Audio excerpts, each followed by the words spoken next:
ده كده كوارع مخليه. كوارع مخليه، بس هي مش كوارع. لا دي كوارع. لا مش كوارع، دي كده اكل الملوك. دي الراس الضاني، اكل الملوك. بص كده، بص كده اللحميه بتاعتها، الجريحه بتاعتها دي سواها بسيط وهتلاقي بسيط. ده اكل المزاج.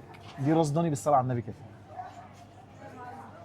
احنا في الصاغه بس بتاعه اللحوم، هنا في امبابه، هنا المجوهرات.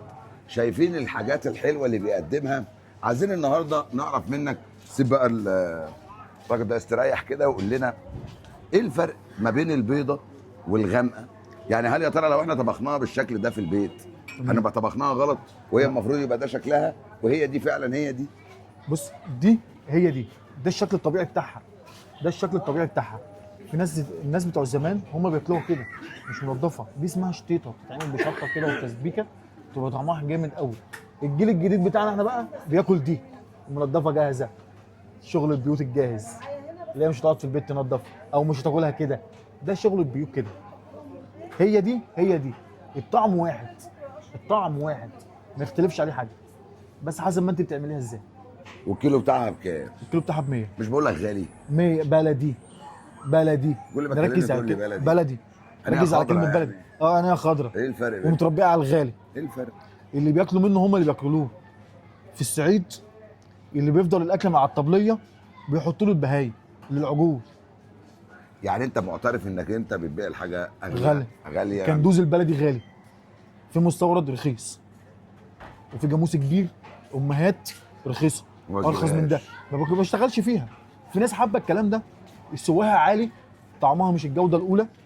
دي حاجه. الحاجه الثانيه، الجوده بتاعت الطعم من الحاجه هي اللي بتميزك، هي اللي بتميزك في سعرها وفي طعمها وبشهاده الشهود.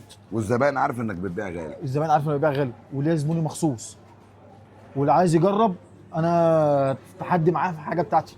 معلم سمير ده جزار او كل حاجه، بس ما شاء الله التعليم العالي كله. النهارده بيقول لنا كلنا احنا اتضحك علينا في شوربه الكوارع في المطاعم.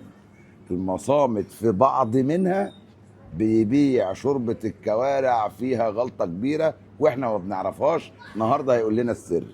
شوربه الكوارع في المصمت. تمام.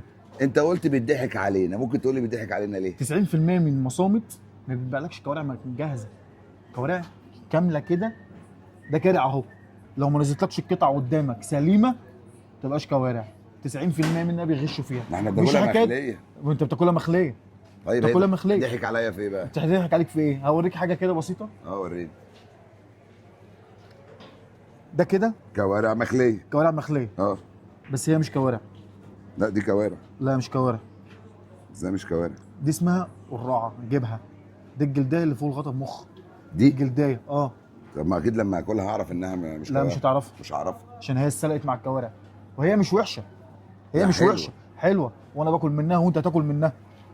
بس هي مش كوارع. بس هي اتسلقت مع الكوارع، خدت طعم الكوارع.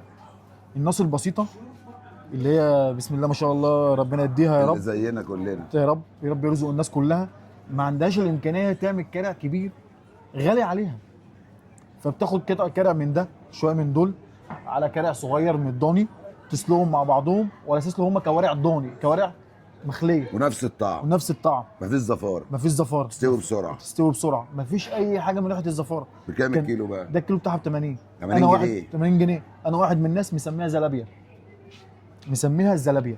ليه بقى؟ ليه بقى؟ طعمها بسيط، طعمها بيستلم مع الكوارع خفيف. ولما تستلم مع الكوارع كندوز بتاخد السوا بتاعها، استلقت مع كوارع ضاني بتاخد الطعم بتاعها. ودي ب 80 جنيه. 80 جنيه. الكرع بكام؟ الكرع بيبدا من 350 جنيه، الكرع البلدي 350 جنيه بيبدا من 350 جنيه، الكرع الكندوز البلدي. يعني انا لو اكيد على كلمه بلدي. لو انا اسره 5 افراد اشتري واحد ب 350 واشتري وناخد كيلو ب كيلو 80، من ده، مصر كلها كانت عندنا. كانت عندك تعمل وجبتين 3 بسم الله ما شاء الله. ما تعمل منها فته وطواجن وورق عنب، وتخش في شوربه عاديه. اي نوع كوارع، اي طبخ الكوارع ممكن تعملها تخش معاك فيها. هرجع للنقطه الاولانيه. انت بتقول لي ب 350، انا شفت عند حد ب 300 و280، اخد منه؟ ما هو حسب بقى هو شغال ازاي. في كبير في السن، في كبير في السن. في مستورد. في مستورد. العجول اللي هي لحمتها من 300 و350 دي، مم. دي عجول مستورده كولومبي، مم.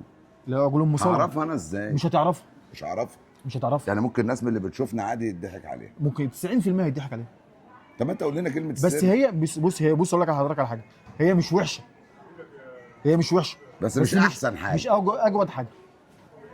مش احسن حاجه. نصيحه تقول لنا لاي ست عايزه تطبخ شوربه الكوارع بسرعه وبطعامه زي المطاعم. دي حاجه بسيطه قوي. الكارع ينزل على ميه دافيه، ما يتغسلش باي حاجه، ولا ملح ولا ميه عاديه ولا اي حاجه، هي شطفه بالايد كانك بتغسل ايدك، وميه دافيه وتسقطيها فيها، وتكتمي الحله مع اول ما تسقطيها في الميه ورق الراويه بصلتين والتوابل بتاعتك العاديه، وتسيبيها ساعه ساعه ونص. بعد الساعه ونص تشيل الغطا، تشيل الريم اللي على الوش، وما تدلقيش ميه. محدش يدلق ميه في الكوارع الكندوس الصغيره. كوارع الكندوس ما بياخدش سوا، الميه بتاعته اتدلقت عاد سوا من جديد.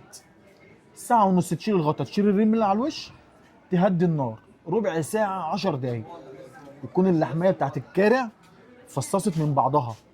دي الفايده بتاعت الربع ساعه الاخرانيه ولا 10 دقايق، اللي هو الكارع يكون فصص من بعضه. شفت النيفه كده لما تطلعها تتفصص من بعضها؟ هي دي الربع ساعه الاخرانيه. طلعيها. حضرتك عايزه بقى تعملها في طاجن، مهما يجي على بالك انت ممكن تيجي معاه.